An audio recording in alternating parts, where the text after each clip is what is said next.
राम राम, नारायण नारायण, प्रणाम, सबको प्रणाम। बताओ।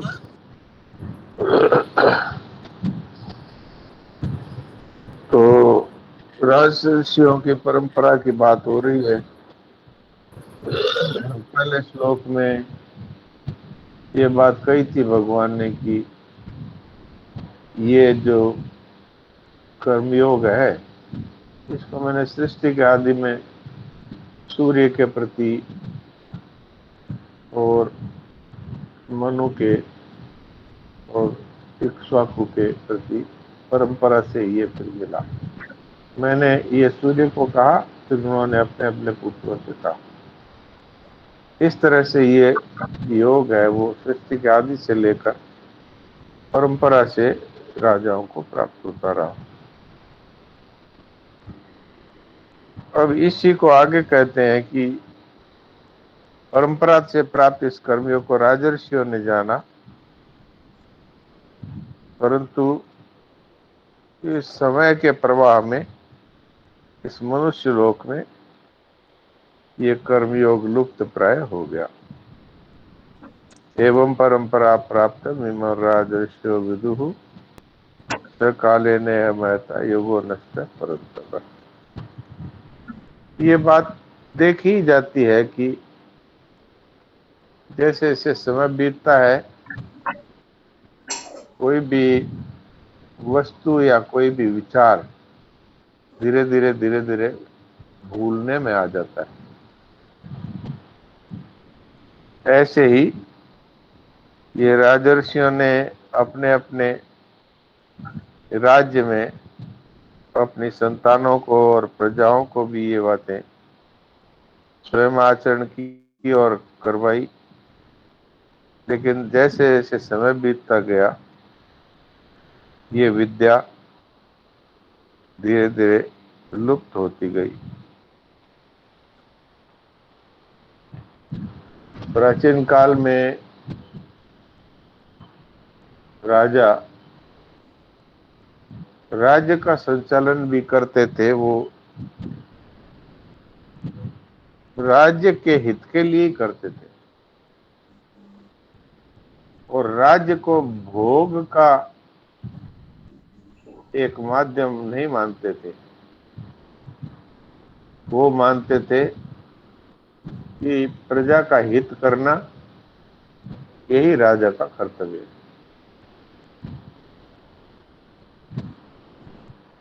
वे राजा लोग अपनी प्रजा के हित के लिए प्रजा से कर भी लेते थे, तो इस प्रकार लेते थे जैसे सूर्य पृथ्वी से जल खींचता है, लेकिन फिर अनेक गुना करके बरसा देता है।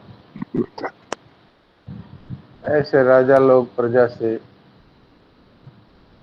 कर लेते थे, लेकिन फिर अनेक प्रकार से प्रजा का हित करते थे और स्वयं के निर्वाह के लिए वो अलग से खेती इत्यादि करवाते थे।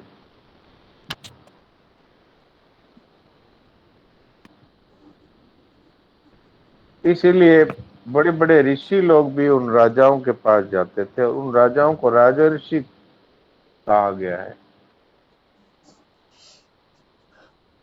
श्री सुखदेव जी महाराज भी जनक जी के पास गए थे ज्ञान प्राप्त करने के लिए।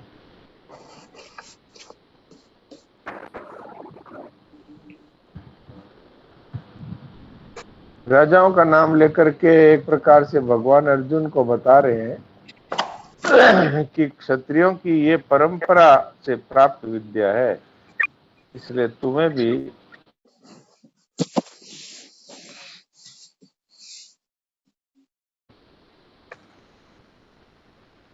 किसी का माइक खुला है, थोड़ा सा जो को होस्ट है वो कृपया देखिए। देख रहे हैं डॉक्टर।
वास्तव में ये सिद्धांत है, ये हमें सूर्य भगवान से सीखना चाहिए कि सूर्य भगवान है वो बिना किसी से कुछ चाहे और सबका हित करते ही रहते हैं, प्रकाश देते हैं, ऊर्जा देते हैं, सबको कर्मों में लगने की प्रेरणा करते हैं, सब लोग को जागृत करते हैं।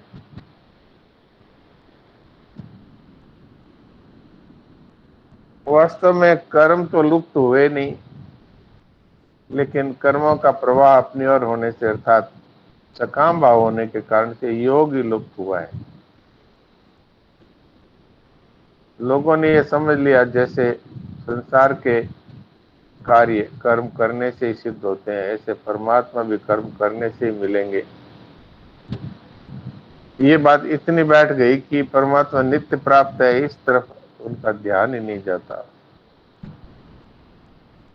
वास्तव में कर्म सदैव संसार के हित के लिए होते हैं और योग स्वतः ही अपने लिए प्राप्त हो जाता है। वास्तव में जो कुछ कर्म किया जाता है वो योग के लिए किया जाता है, लेकिन आज स्थिति यह हो गई कि अपने लिए ही कर्म करते हैं, इसलिए योग का परिचय नहीं होता। मनुष्य शरीर तो केवल दूसरों की सेवा करने के लिए मिला है, लेकिन मनुष्य रात दिन अपनी सुख सुविधा सम्मान आदि की प्राप्ति में लगा रहता है। स्वार्थ इतना अधिक बढ़ गया है कि सेवा की बात भूल ही गया। इसी तरह जो हुआ है इसी को कर्मयोग का लुप्त होना कहा गया है। वास्तव में कर्मयोग नष्ट नहीं हुआ, प्रत्युत छिप गया है।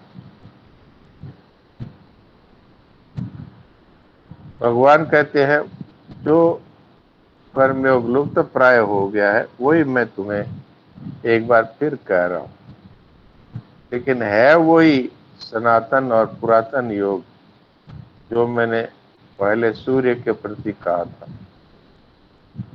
और क्यों कह रहा हूं कि तुम मेरे भक्त हो और सखा हो, इसलिए मैं उत्तम रहस्य तुम्हारे सामने प्रकट कर रहा हूं। तो उत्तम रहस्य दो तरह के हैं। एक तो ये है कि कर्म जो बांधने वाले हैं वही कर्म मुक्त करने वाले हैं, ये रहस्य बता रहे हैं भगवान। एक भगवान बता रहे हैं कि मैं मनुष्य रूप से राम अवतरित राम हूं, पर नारायण राम राम। वो इसलिए मैं कर रही थी, सुबह मेरे को स्तुति करने बोले तो मेरी आवाज नहीं जा रही। अभी आवाज आ रही है ना मेरी? आ रही है, आ रही है। राम अभी ठीक है। अभी आ रही है। अब आप इसको माइक को बंद कर लीजिए। नारायण नारायण नारायण।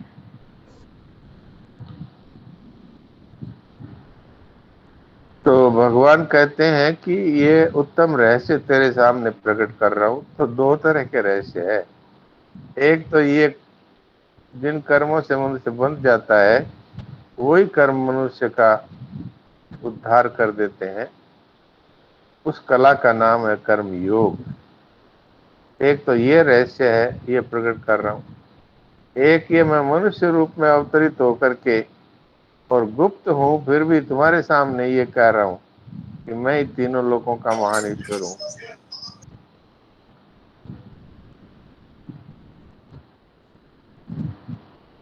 तो यहाँ पर ये तीसरा श्लोक है, स वयम प्रोक्त पुरातन भक्तों में सखा चेती रहस्य हेतु दुत्तमम। तू मेरा भक्त और प्रिय सखा है, इसलिए वही पुराना योग आज मैंने तुझसे कहा है, क्योंकि ये बड़ा उत्तम रहस्य है। अर्जुन है वो भगवान के सखा तो है ही और साथ में भक्त भी हैं। जो बातें सखा से भी नहीं कही जाती वह बात भी भक्त के सामने अथवा शरणागत शिष्य के सामने प्रकट कर दी जाती है। भगवान से कहते हैं अर्जुन मैं आपका शिष्य हूं, इसलिए आपके शरण में मुझे शिक्षा दीजिए। शिष्यस्ते हम शादिमान प्रपन्न।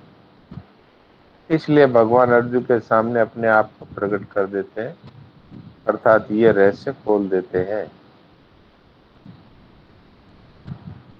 और अर्जुन तो भगवान के विषय में बहुत विशेष श्रद्धावान थे, इसीलिए उन्होंने नारायणी सेना को छोड़ करके और बिना अस्त्रों वाले भगवान को ही अपना सारथी स्वीकार किया।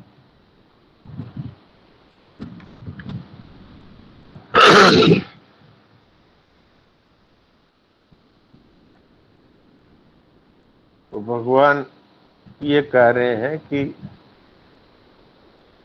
मैंने तेरे सामने ये कर्म योग रूपी रहस्य प्रकट कर दिया, और ये रहस्य भी प्रकट कर दिया कि मैं ही वो हूँ जिसने कर्मयोग का सृष्टि के आदि में और सूर्य के प्रति उपदेश किया था। अर्थात भगवान अपने आप को त्रिलोकी के महान ईश्वर के रूप में प्रकट कर देते हैं।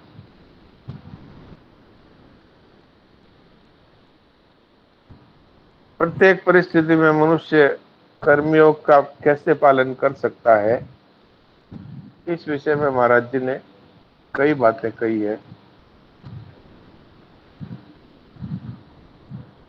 मेरा कुछ नहीं है, मुझे अरे राम राम भाई, ये क्या हो रहा है? जब हम इतनी बार ये बात कह चुके हैं कि भाई कोई अपना माइक ना खोले, ये वैष्णव अपराध है। इतने वैष्णवों के कार्य में बाधा डालना, ये कितना बड़ा अपराध है। फिर भी क्यों नहीं ध्यान देते हैं, ये बात समझ में नहीं आती। ये डॉक्टर साहब लापरवाही है हम लोगों की, पता नहीं, जैसे जो बातें कहते हैं ना उसका ध्यान, इन बातों का ध्यान नहीं देंगे तो फिर जो सत्संग वाली बातें हैं वो भी क्या ध्यान में आएगी। फिर बात तो हाँ, एक ही है। फिर कर्मयोग, भक्ति योग, ज्ञान योग कैसे समझेंगे, जो इतनी छोटी सी बात भी मतलब अपन ध्यान नहीं देते हैं। तो आप देखो कि ये जो होस्ट और को होस्ट हैं, ये लोग भी अपना माइक बंद रखते हैं, तो फिर जो बाकी लोग हैं उन लोगों को तो कुछ बोलना है ही नहीं भाई, क्यों खोलते हो? अभी क्या कहें। आदि दूसरा अविद्या। दूसरा डॉक्टर साहब एक और बात है। अब जैसे भाई, हालांकि ठीक है, वो मंजू बहन ने पूछा भाई उस टाइम आवाज नहीं आ रही थी, तो कोई बात सीरियस चलती है ना उस टाइम नहीं पूछ के उस टाइम पूछा करो जिस टाइम अब लगे भाई यहाँ बात कोई है नहीं। जब अब देखो मेरी आवाज आ रही है क्या, वो तो ठीक है, नहीं तो क्या उसमें जो बात एक वेग होता है ना, वो थोड़ा वेग खत्म हो जाता है। एक बार आप चुप से हो गए, फिर आपको वापस वो जो वेग आने में थोड़ा हाँ, टाइम लगा। हाँ, मेरे मन में ये बात कहने की आई थी उस समय, पर मैंने सोचा इतना प्रवाह तो टूट गया, और प्रवाह टूट जाएगा, इसलिए फिर मैंने एक बार फिर उस बात को पकड़ने में थोड़ा समय लगाया।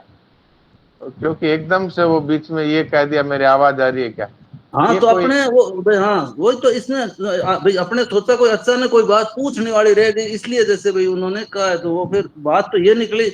तो इसलिए अपने किसी अदर में नहीं लगे, अपने सभी बहन भाई एक ही परिवार एक ही घर के हैं, तो अपने सब बहन भाइयों को ध्यान रखनी है और शिक्षा लेनी है, ताकि आगे से जो कोई भूल होगी तो वो अपने आगे भूल नहीं करनी है। और म्यूट की बात तो देखो, अब कैमरा तो अब यहाँ से बंद कर देते हैं तो उसमें कोई बाधा नहीं, एक खाली म्यूट का ही ध्यान रखना है, तो वो तो अपने थोड़ा ध्यान रखेंगे तभी होगा ना। अब इतने 100 आदमियों में कई बार ढूंढने में भी कोस्ट को भी टाइम लग जाता है, ढूंढ देते हैं।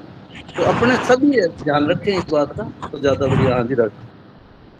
डॉक्टर हाँ, साहब ये जी डॉक्टर साहब जी प्रणाम। बोल। हाँ, डॉक्टर प्रणाम, साहब प्रणाम। बोलिए। हाँ, मैं ये कह रहा था कि अभी जो वाक्य शुरू हुआ, ये यहाँ कर्मयोग की रहस्य अभी 3 महत्वपूर्ण बातें अवतरित होने जा रही थी। अकिंचन, अचाह, अप्रयत्न कभी समझ में नहीं आया, लेकिन ये तीनों अभी आप जो बताने जा रहे थे, इस पर जरूर बहनें ध्यान दें, भाई ध्यान दें, क्योंकि बहुत महत्वपूर्ण तीनों बातें शुरू होने जा रही हैं। जी बताएं। बिल्कुल। कर्मयोग के विषय में रहस्य की 3 बातें मुख्य है। मेरा कुछ नहीं है, इसको कहते हैं अकिंचन। मेरे लिए कुछ नहीं चाहिए, इसको कहते हैं अचाह। और मुझे अपने लिए कुछ नहीं करना है, अर्थात अप्रयत्न। और वास्तव में मेरा कुछ नहीं है, ये बात सिद्ध ही है, क्योंकि हम है परमात्मा के चेतन अंश। तो परमात्मा के चेतन अंश होने से हम पूर्ण है। जो कुछ भी हमें मिला है वो सब नाशवान है। तो सत के लिए असत है वो क्या उपयोग रखता है, अनित्य के लिए नित्य का क्या महत्व है। इसलिए मेरा कुछ नहीं है। अर्थात हमें इसमें जोर नहीं आना चाहिए कि ममता का त्याग कैसे करूं कैसे करूं। ये स्वतः सिद्ध बात है कि नित्य के लिए अनित्य की क्या कीमत है। इसलिए मेरा कुछ नहीं है, ये स्वतः सिद्ध बात है।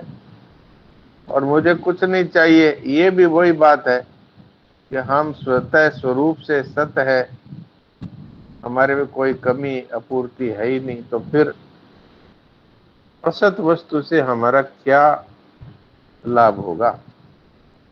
अनुत्पन्न और अविनाशी स्वरूप के लिए उत्पन्न होने वाली नाशवान वस्तु क्या काम की हो सकती है। इसलिए भी अचा होना ये स्वतः सिद्ध है, इसमें कोई मेहनत नहीं है।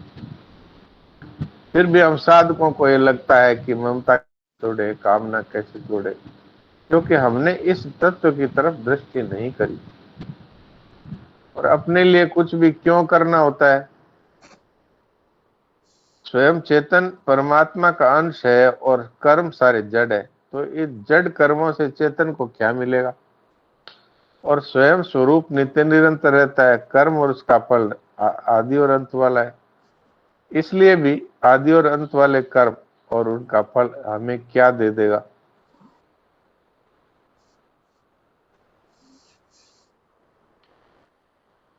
फिर इसमें भी और कई तथ्य दिए हैं कि करने का दायित्व किस पर है।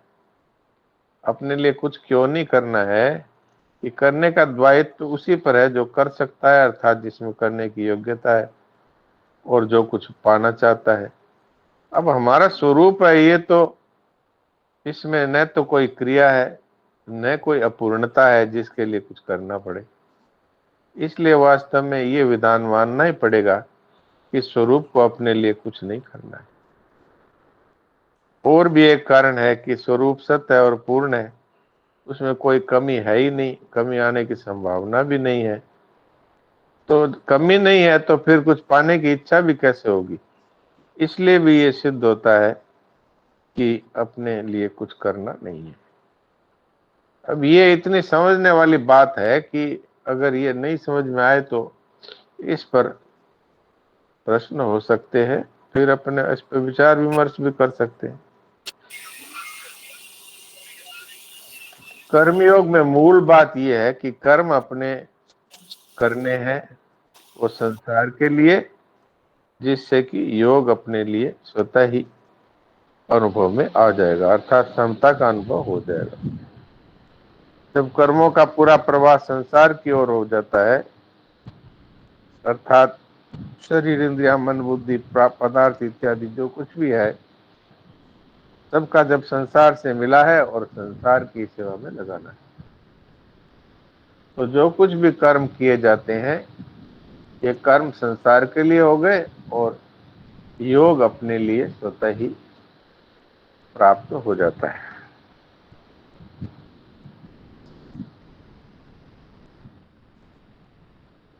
कर्मयोग का ठीक ठीक पालन किया जाए तो ज्ञान की प्राप्ति अर्थात बोध हो जाता है।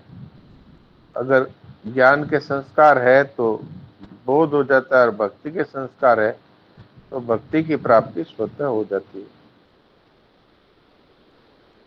तो ये मूल बातें आपकी सेवा में रख दी। अब कोई विशेष बात हो तो हम उस पर बातचीत कर सकते हैं। नारायण नारायण नारायण नारायण।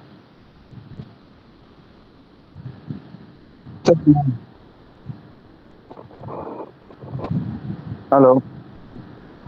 हाँ आवाज आ रही है, बोलिए। हाँ डॉक्टर,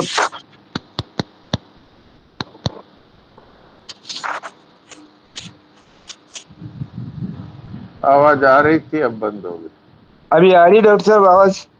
हाँ आ रही। डॉक्टर साहब मेरी बड़ी जिज्ञासा थी कि राजा ऋषि किसे कहते हैं, लेकिन आपने अपने व्याख्या में क्लियर कर दिया है कि राजा ऋषि वो हुए जो वो राजा लोग हुए जिनके पास ऋषि भी ज्ञान प्राप्त करने के लिए आते थे, यही है ना? बिल्कुल बिल्कुल बिल्कुल।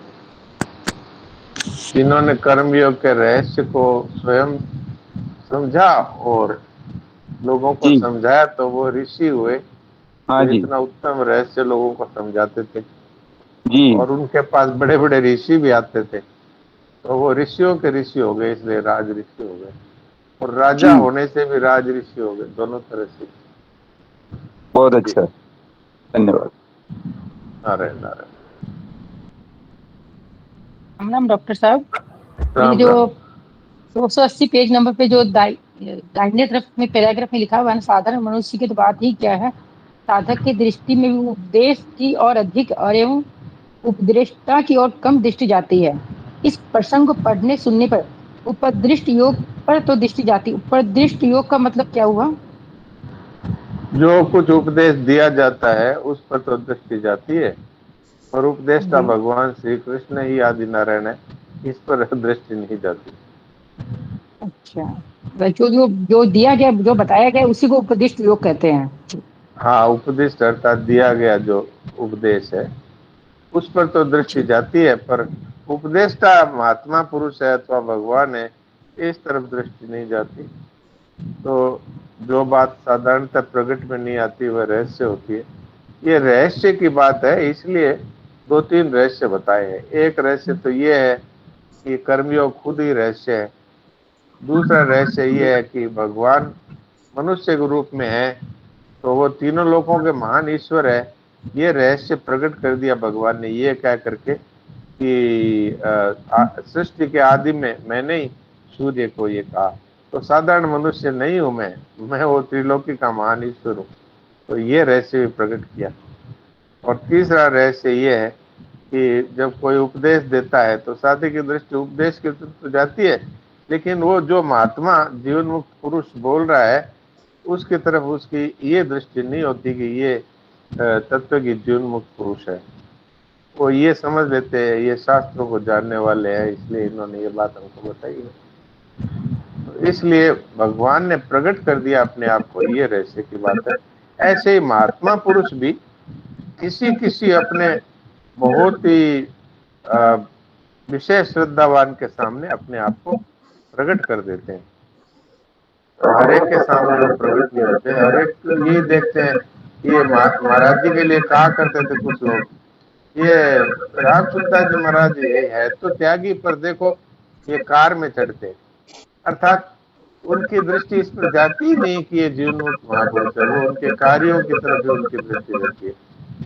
तो ऐसे ही बताया है कि उपदेश की तरफ तो दृष्टि जाती है, लेकिन उपदेष्टा कौन है इस तरफ दृष्टि नहीं जाती। लेकिन यहाँ पर भगवान ने कर्मियों का उपदेश देते हुए अर्जुन को ये कह दिया कि मैं तीनों लोगों का महान ईश्वर हूँ और मैंने ये योग सूर्य के प्रति कहा है। अर्थात सृष्टि के आदि में सूर्य से भी पहले मैं था। ये बात है। जी बहुत अच्छी समझ में आई। जी नारायण नारायण। नारायण नारायण। डॉक्टर साहब, क्रिया और पदार्थ सब कुछ संसार की सेवा में लगा देंगे तो हाँ योग जी। अपने आप हो जाएगा। तो डॉक्टर साहब, असत चीजें असत की सेवा में लगा दी और फिर हम सत रह गए, जी बिल्कुल, ये योग हो गया। यही योग हो गया। जी। और डॉक्टर साहब, जैसे कहा गया कि यदि ज्ञान के संस्कार रहे तो ज्ञान से तत्व की प्राप्ति हो जाएगी, और भक्ति के संस्कार, डॉक्टर साहब इसको एक बार थोड़ा सा और बता दीजिए।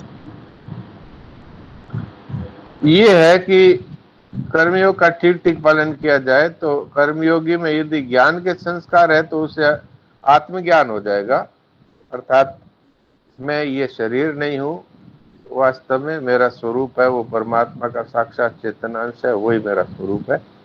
और भक्ति के संस्कार है तो केवल भगवान ही इस सृष्टि के रूप में प्रकट हुए हैं, इस तरह से उसको वासुदेव सर्वम का अनुभव हो सकता है। अथवा भगवान ही इस सृष्टि के मालिक हैं इसलिए उनको भगवान के प्रति प्रेम जागृत हो जाएगा। ये भक्ति की प्राप्ति है।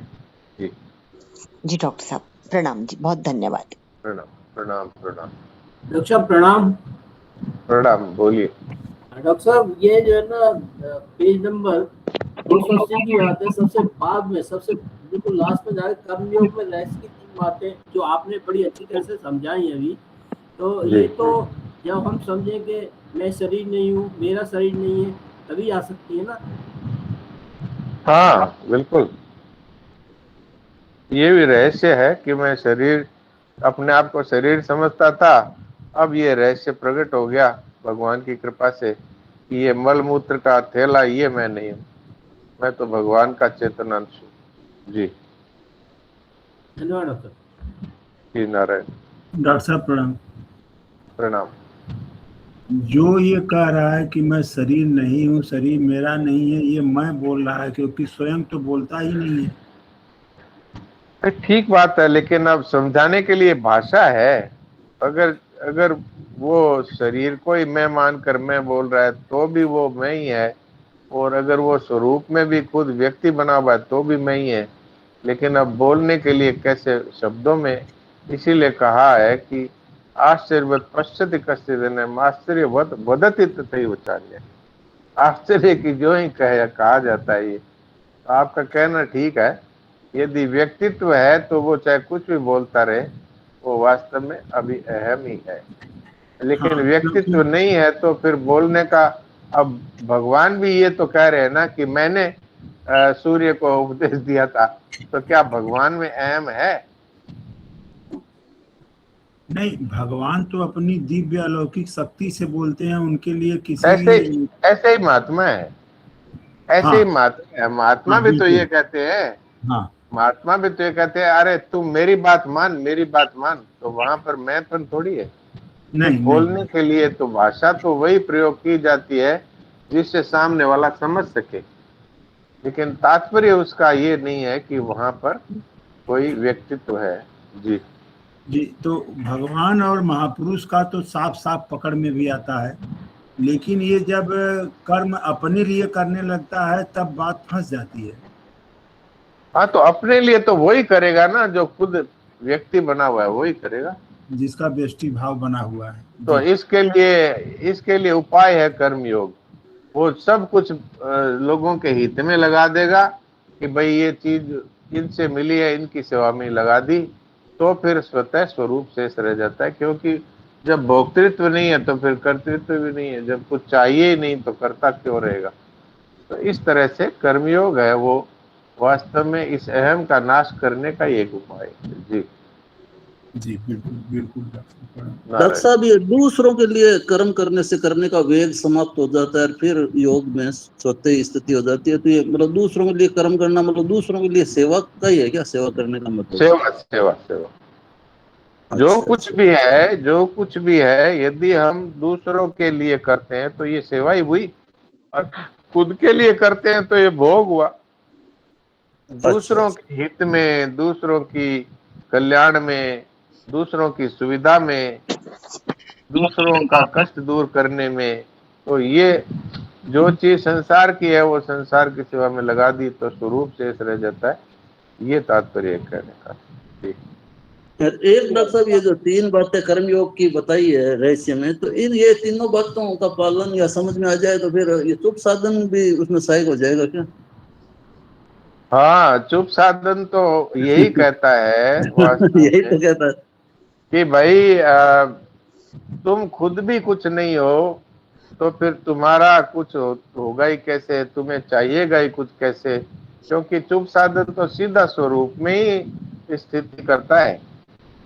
जैसे हम कोई क्रिया और चिंतन नहीं करेंगे तो क्रिया और चिंतन संसार है, तो संसार समाप्त हो गया, तो केवल तो, स्वरूप ही रह गया। तो इसमें डॉक्टर साहब फिर असत का नाश हो जाएगा, फिर बात तो उसमें वही हो जाएगी, फिर वो सत्य में वही स्थिति हो जाएगी। वही वही वही हाँ हाँ हाँ, शुभ वो तो साधन एक प्रकार है कि ऐसे तो हाँ आप क्रिया और चिंतन छोड़ते नहीं है, दिन भर क्रियाओं में लगे हुए हैं और चिंतन ही करने में लगे हुए हैं। हाँ। लेकिन अगर आप कुछ समय के लिए क्रिया और चिंतन से रहित हो जाते हैं तो आपकी स्थिति कहाँ होगी? फिर संसार से हटकर परमात्मा। स्वरूप में ही होगी। तो हम्म। स्वरूप में कह दो चाहे भगवान में कह दो। तो ये एक बहुत ही सरल उपाय है स्वरूप की प्राप्ति का। जिस स्वरूप से हमारा परिचय ही नहीं है, उस स्वरूप से चुप साधन के द्वारा परिचय हो जाता है।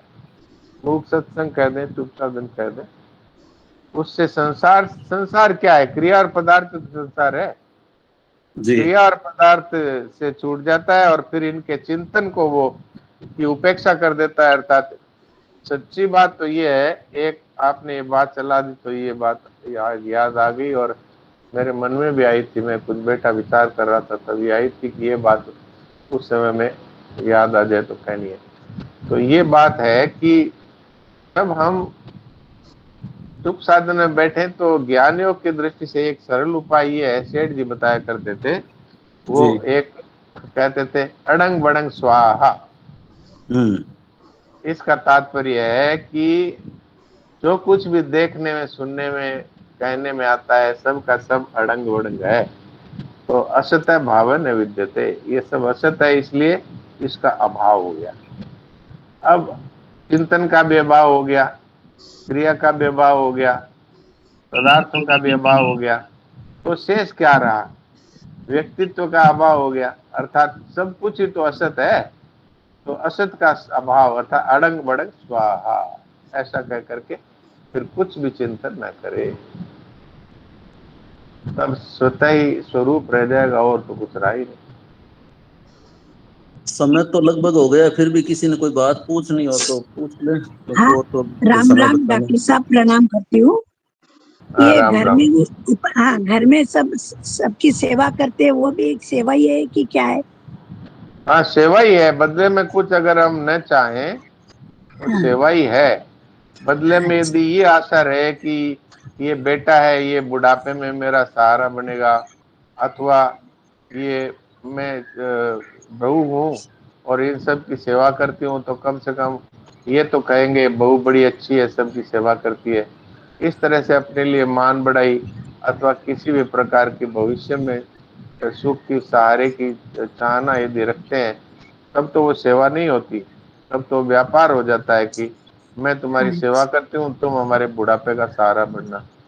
मैं सबकी सेवा करती हूँ इसलिए लोग परिवार के लोग कहेंगे बहू बड़ी अच्छी है, सबकी सेवा करते हैं, तो मान बढ़ाई की इच्छा हो गई, तब तो व्यापार हो गया। लेकिन अपनी कोई इच्छा नहीं है, केवल सबका हित कैसे हो, सबकी सुविधा कैसे हो, सबको सुख कैसे मिले, सबको आराम कैसे मिले, बदले में कुछ बिना चाहे। ये पागल है। नारायण नारायण नारायण। प्रणाम। तो हाँ हाँ जी, बोलो बोलो। पागल जान को कर रही चुप करो ना बच्चों को, फिर बच्चों को थोड़ा चुप करके और फिर बोलो, डिस्टर्ब होता है। हाँ जी हाँ जी। डॉक्टर साहब, चुप साधन हाँ। करते हैं ना, तो है ना, क्रिया तो नहीं होती है और चिंतन में लिप्त नहीं होती हूँ, तो चिंतन बढ़ता नहीं है, खत्म हो जाता है। पर मैं तो रह जाती हूँ, नींद में मैं नहीं रहती हूँ, इसमें मैं रह जाती हूँ कि मैं बैठी हूँ, मैं चिंतन। तो मैं को आप रह जाती हूँ कहते हो, तो आप ये भी तो कह सकते हो कि मैं है वो भी तो अहम है। तो अहम कौन सा सत्य है? वो भी असत ही है। तो हाँ, अड़ंग ये बड़ंग, दोनों है। अड़ंग बड़ंग स्वाहा कर दो। ये सेठ जी का मंत्र है, अड़ंग बड़ंग स्वाहा। इसमें मैं भी तो अड़ंग बड़ंग ही है, वो कौन सा सत्य है? वो भी तो असत ही है। अच्छा, इसलिए बच्चे। जैसे आप चिंतन की उपेक्षा करते हो, हाँ, चिंतन के प्रति उदासीन हो, ऐसे ही मैं के प्रति भी उदासीन रहो कि ये वास्तव में है कुछ नहीं, प्रतीत हो रहा है, ये अभाव ही है।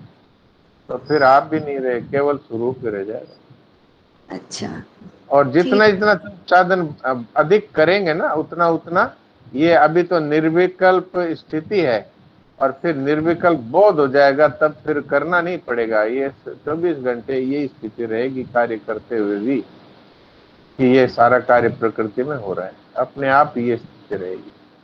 इसलिए धन्यवाद, फिर तो अभी आनंद ही तो शुरू आनंद हो करें। जाएगा। हाँ, तो आनंद ही है तो वास्तव में। ये तो संसार के साथ संबंध होने से निरानंद अनानंद हो गया, दुख हो जी, गया, नहीं तो हम तो पहले से ये आनंद स्वरूप ही हैं। जी नारायण नारायण। डॉक्टर साहब यही स्थिति अकिंचन की हो गई फिर। बिल्कुल यही अकिंचन है, ये अच्छा है, ये है प्रयत्न है। जय जय। वास्तव में एक हो जाएगा तो तीनों हो जाएंगे, तीनों। और हो जाएगा तो इसलिए कहते हैं कि हमारी भविष्य पर दृष्टि है। हम तो वास्तव में अकिंचन अच्छा प्रयत्न है ही, क्योंकि आत्मा में न कोई ममता है, न कोई कामना है, न कोई क्रिया है। जी डॉक्टर साहब प्रणाम। प्रणाम। डॉक्टर साहब मेरी जिज्ञासा थी वैसे, ये जो अभी सिंह साहब ने, जो मैंने पहले पूछा था उसके बाद में सिंह साहब ने कहा था कि अपना तो कुछ है ही नहीं, कैसे कर, मैं कहा था। तो मेरा जो है जिज्ञासा ये है कि जब ये शरीर तो अपरा प्रकृति है और ये जो आत्मा है ये परा प्रकृति है, तो आगे क्या मतलब अपना क्या है?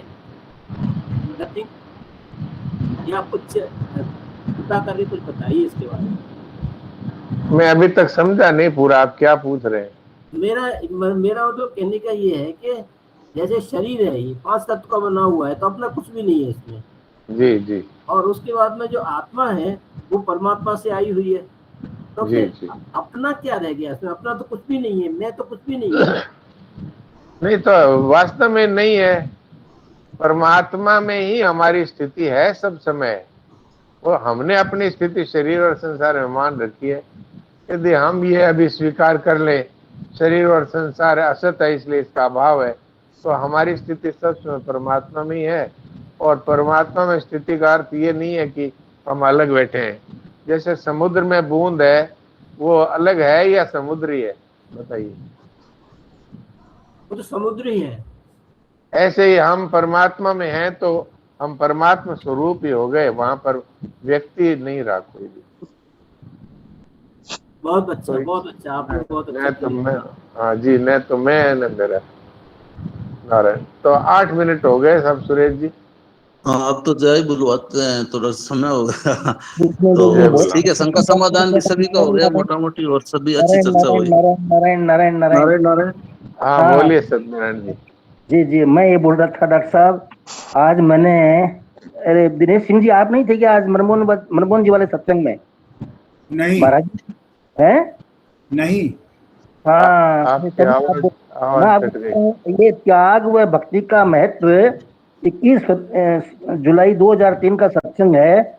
इसमें महाराज जी ने डॉक्टर साहब को याद किया, डॉक्टर साहब के बारे में बहुत कुछ बोला, फिर मोहन जी ने उसको एक्सप्लेन किया। मेरे को सबको हमको बहुत अच्छा लगा। शायद आप नहीं थे इसीलिए आपने वो, आप इनके पिताजी का नाम लेते हुए बोलते हैं वो कि सीताराम का छोरा है, सीताराम जी इनके पिताजी का नाम है, ये शेड्यूल्ड के रहने वाले हैं।